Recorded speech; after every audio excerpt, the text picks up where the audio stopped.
사라진 왕국 나바티아에 대한 이야기를 중간에 할 예정이고요.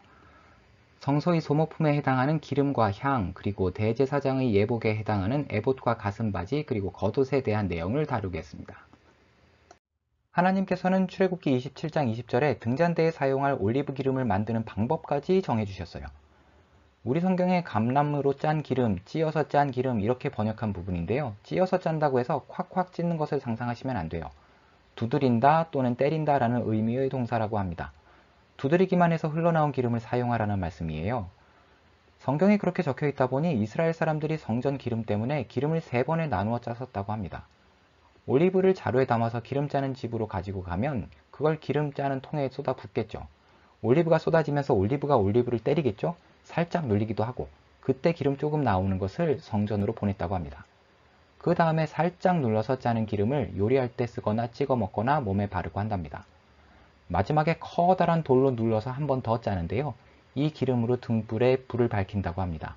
저 돌을 위에서 굴리면 올리브가 박살이 나고 형체를 알아볼 수 없을 정도로 짓이겨지겠죠. 이 장치의 이름이 가스메네이고요. 감람산에 이 장치가 있던 곳을 사람들은 겟세마네라고 불렀습니다. 주님은 이곳에서 기름을 짜야 할 올리브처럼 3번 기도하러 올라가셨습니다. 인류의 죄의 무게를 홀로 감당하시고 돌덩이에 짓이겨진 올리브처럼 땀과 피를 흘리셨습니다. 거룩하게 하는 기름과 향로에서 태울 향가루에 대해서 출애굽기 30장 22절부터 38절에까지 걸쳐서 소개하고 있습니다. 기름 부을 때 사용하는 기름을 먼저 볼게요. 4개의 재료 가운데서 첫 번째인 몰약과 네 번째인 카시아 계피는 500세겔씩 넣고 향유깨라고 적혀있는 시나몬 계피와 향초 줄기는 절반에 해당하는 250세겔씩 넣었어요. 첫째와 넷째의 이미지는 조금 크고 둘째와 셋째는 조금 작고 이걸 4권의 복음서와 비교해 볼게요. 마태복음은 왕으로 오신 주님, 요한복음은 하나님이신 예수님, 첫째와 넷째의 이미지는 조금 크고요. 마가복음은 종으로 오신 주님, 누가복음은 인간으로 오신 주님, 둘째와 셋째는 좀 작은 이미지입니다. 올리브 기름은 다른 재료와는 달리 흰이라는 부피로 표시됐는데 무게로 따지자면 200에서 300세겔 정도입니다. 향초 줄기가 무엇인지 잘 모르겠다고 하는데 성경의 다른 부분을 참고하면 혹시 알로에가 아닐까 싶습니다. 본문에 쓰인 단어만 보면 자 또는 지팡이라는 의미가 있다고 합니다. 향가루를 만드는 데 사용한 재료는 어원만 보도록 할게요. 소합이라고 번역한 나타프는 액체를 떨어뜨린다는 표현에서 시작됐다고 합니다. 위에서부터 아래로 떨어지는 말, 그래서 예언이라고 합니다. 나감이라고 번역한 쉐켈렛은 포효하는 사자를 뜻한다고 합니다. 풍자라고 번역한 켈베냐는 동물의 지방이라는 뜻에서 가장 좋다라는 의미가 나왔다고 합니다. 유향을 레보나라는 단어의 어원은 벽돌이고 벽돌의 어원은 깨끗하다라고 합니다. 사람들이 힘으로 깨끗해지기 위해서 거룩해지기 위해서 벽돌로 바벨탑을 쌓았지만 실패했고 예수님만이 우리를 깨끗하게 하신다는 뜻이랍니다. 앞서의 3가지 재료를 유향에 섞으라고 하셨으니까 유향이 베이스가 되는 향품이 되겠습니다. 이걸 모두 다 황금 그릇에 담았겠죠?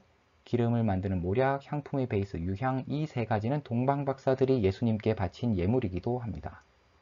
그러면 그때 그 동방박사가 누구였을까요? 동방박사가 3사람이었다거나 카스파, 발테자르 이런 얘기들은 재미삼아 붙인 근거 없는 얘기고요. 페트라를 건설했던 나바티아 사람들이었을 것이라는 주장이 있어서 소개해드리고자 합니다. 사해에서 이집트까지 사막을 횡단하던 아라비아의 상인들이었는데요. 자신들만이 찾을 수 있는 경유지를 만들어서 낮에는 그곳에서 쉬고 밤에만 별을 보고 이동했다고 합니다. 향료와 모략을 이집트에 팔아서 돈을 많이 벌었다고 합니다. 그래서 나바티아 사람들은 황금과 모략과 유향을 항상 가지고 있었고 밤하늘의 별빛에 굉장히 민감했어요. 헤롯 왕과의 친분도 특별했는데요. 헤롯의 어머니가 나바티아의 공주였죠. 그래서 나바티아의 고관들이 유대 땅에 들어왔으면 당연히 헤롯 왕을 만나러 가야겠죠. 나바티아라는 이름은 이스마엘의 장남 느바이옷의 이름을 딴 것으로 알려져 있어요. 이사야서 60장에 느바이옷의 순양을 제물로 바치는 얘기가 나와요. 순양으로 번역한 엘레라는 단어는 출애굽기 15장 15절에서는 권력자라고 번역된 것과 같은 단어입니다. 느바이옷의 순양이 나바티아의 높은 사람들을 말씀하시는 것이라면 동방박사의 경배를 예언하신 것이 아니었을까 싶습니다. 주전 7세기에 아무 연고 없이 느닷없이 나타났기 때문에 이스마엘의 후손이 맞는지 확실하지 않다 그래요. 나바티아 사람들은 어쨌거나 역사에 갑자기 등장하더니 이 땅에 오신 메시아를 경배하고 3세기 로마화 되기 시작해서 5세기에는 완전히 기독교로 개종했고 이슬람에 동화되지 않은 채 서서히 역사에서 사라졌는데요. 역사에 등장한 장면도 수수께끼였고 어떻게 사라졌는지도 미스터리라고 합니다. 성소에 들어가는 집기를 모두 봤고요. 지성소에 들어가기 전에 대제사장의 의상을 보도록 할게요. 에봇이라는 의상이 어떻게 생겼는지 지금은 정확히 알 수 없지만 보시는 사진처럼 에봇과 가슴바지를 합쳐서 입는 의상일 수도 있고 아니면 에봇을 앞치마처럼 입고 가슴바지는 덧대는 형태일 수도 있어요. 금실과 청색, 자주색, 홍색실과 모시실로 만들었으니까 당연히 예수님을 상징하고요. 홍색실을 25장에서 사니 톨라하트라고 하고서 뒤로는 사니라고만 하다가 28장에서 다시 사니 톨라하트라고 했어요. 그리스도를 상징한다는 것을 강조하고 있는 거죠. 에봇의 양 어깨에 소함이라고 불리는 돌이 올라가고요. 홍만호, 홍옥수라고 번역되어 있는데 빨간색은 아닙니다. 오닉스라고 하는 청록색 석회암 돌일 거라고 합니다.